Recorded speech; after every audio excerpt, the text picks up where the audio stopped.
जैसा कि अभी तक हमने पढ़ा कि नॉन कोऑपरेशन मूवमेंट हुआ, उसमें डिफरेंट डिफरेंट पीपल्स के मतलब सोचें थी।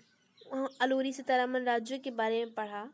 और मैं थोड़ा सा एक टॉपिक और रिमेनिंग है नॉन कोऑपरेशन मूवमेंट का, वो ऐसे ही बता दे रही हूँ, आप लोग सुन लीजिए।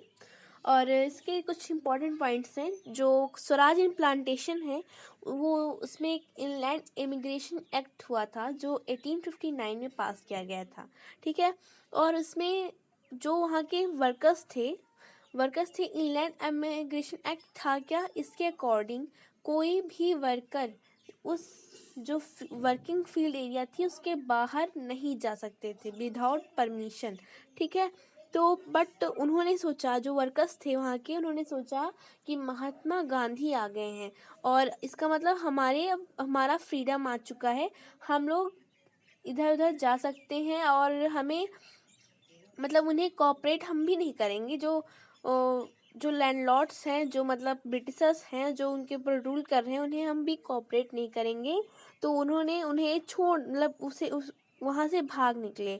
और तो वहाँ पे भागे वो लोग, तो वहाँ पे वो लोग फिर ब्रिटिशर्स के द्वारा कैप्चर कर लिए गए और उन्हें मारा पीटा गया। तो वहीं से एक स्लोगन इमर्ज हुआ था जिसका नाम है स्वतंत्र भारत, ठीक है।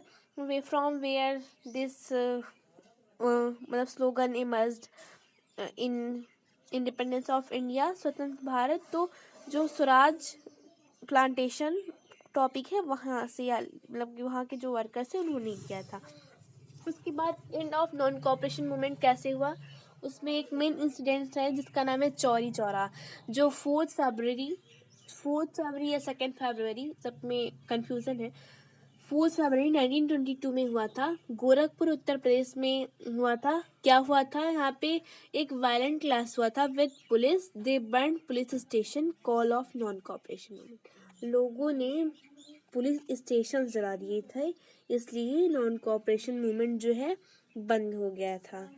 अब नॉन कोऑपरेशन की मूवमेंट है, नॉन कोऑपरेशन मूवमेंट हो गया क्योंकि तो महात्मा गांधी जी ने देखा कि वायलेंस हो रहा है, इसलिए वो हमेशा सत्याग्रह को लेके चलते थे, इसलिए उन्होंने इसको बंद कर दिया।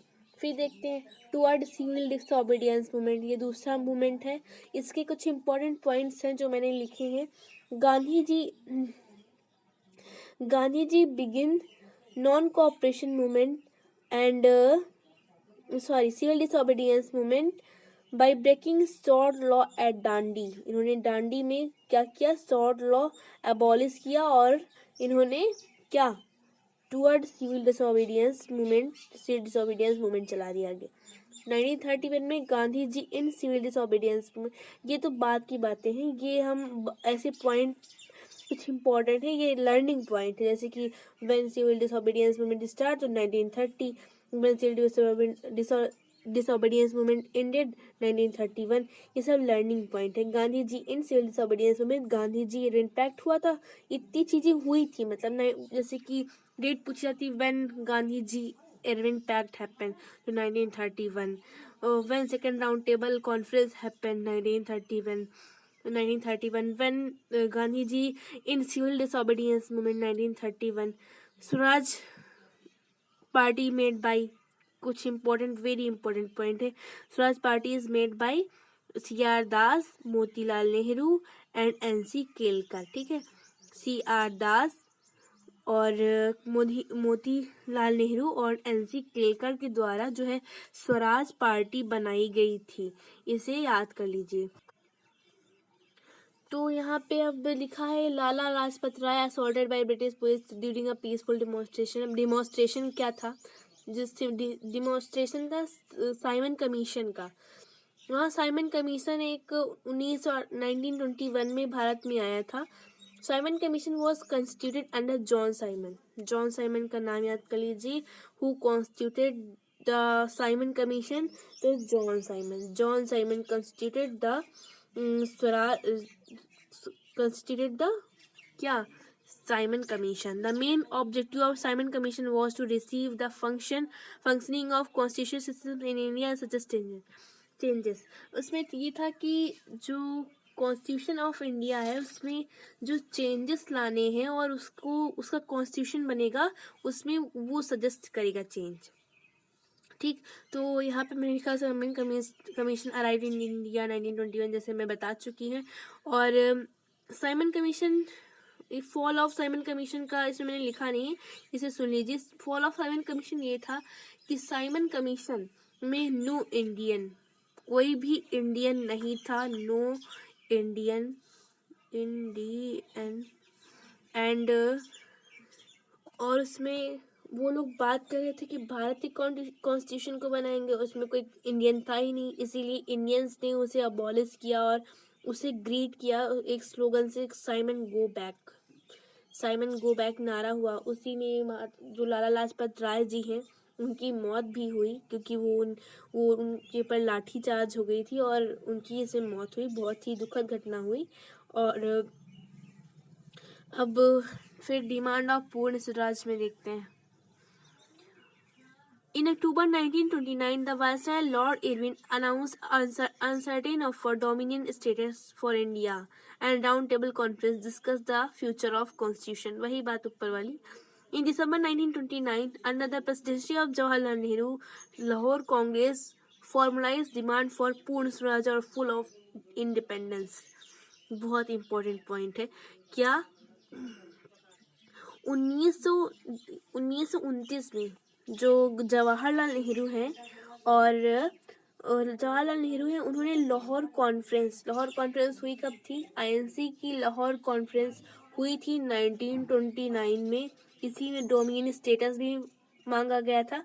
आप लोगों को जैसा पता है, मैंने लिखा भी है। और इसमें जो है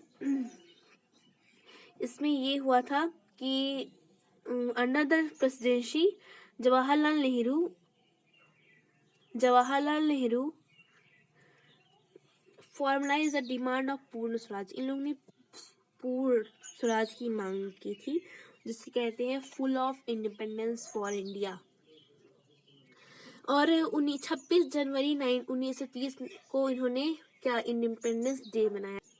इन लोगों ने इंडिपेंडेंस डे मनाया ऐसे ही, मतलब महात्मा जवाहरलाल नेहरू जी ने, उसमें आता भी है when independence day was celebrated by them during the dominion status. मांग जब हुई थी तो याद कर लीजिए 26 जनवरी 1929। अब 1929 ही था ना जी? एक second, I am confirm it, yes. Fall March and Civil Disobedience Movement. Mahatma Gandhi formalized assault was powerful symbol that could unite. अब दो चीज हुई, ये सिविल डिसोबीडियंस के टॉपिक के अंदर पढ़ रहे हैं। उसके बाद सॉल्ट मार्च जो था, उसके साथ ही सिविल डिसोबीडियंस मूवमेंट आया। महात्मा गांधी ने कहा कि अगर हमें हिंदू और मुस्लिम्स को यूनाइट करना है, if I have to unite Hindu as Muslim, तो हमें कुछ एक कॉमन आइडेंटिटी लेनी पड़ेगी जिससे हम सभी को यूनाइट करें। तो he wrote a letter to viceroy lord Irwin urging 11 demands including abolish salt law. उन्होंने 11 डिमांड की, किससे? लॉर्ड इरविन से, for abolish of salt tax. But Irvin was not ready to talk upon the demand. Thus, Gandhi's decision was to launch the civil disobedience movement. इसलिए महात्मा गांधी जी ने क्या किया? Civil disobedience movement शुरू कर दिया, क्योंकि महात्मा गांधी जी ने इनसे डिमांड की थी पर इन्होंने नहीं माना। इसलिए महात्मा गांधी ने क्या किया? इन्होंने स्टार्ट कर दिया सिविल डिसोबीडियंस मूवमेंट। अब कैसे शुरू किया?